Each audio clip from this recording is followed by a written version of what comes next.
السلام عليكم خوتي. انا نهضروا على واحد نصاب كبير يسكن في بلادنا، اسمه امين جباري.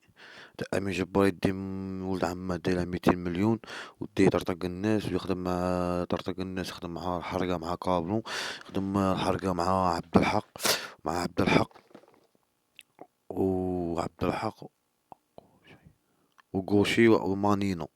يجيب لهم الجواره من بيتنا، من بيتنا يجيب لهم الجواره.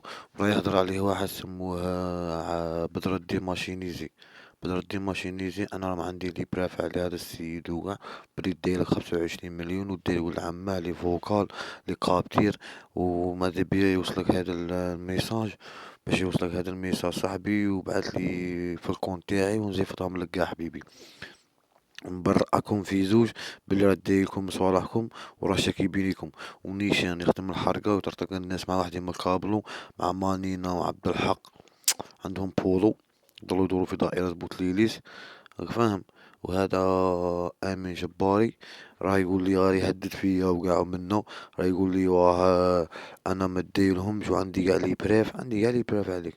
والنيميرو تاعو نحط لكم النيميرو تاع خوتي، نحط لكم النيميرو تاعه 06 55 53 64 59.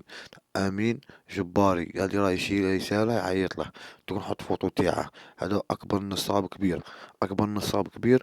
وكان بعيد مني على هذا بدر الدين ماشينيز، وراه في تركيا واستعرض بك ماشينيز. وغادي نزيفط لك لي بريف وزيفتهم ولد عمك، ولد عمه. دو ليها براءة صاحبية. ايوا وكل يوم عليك جديد، كل يوم عليك جديد. وغادي نحط لكم فوتو تاع نصاب كبير، نصاب كبير، نصاب كان في بيتنا ولاية بومقر. امين جباري انسان سراق كبير.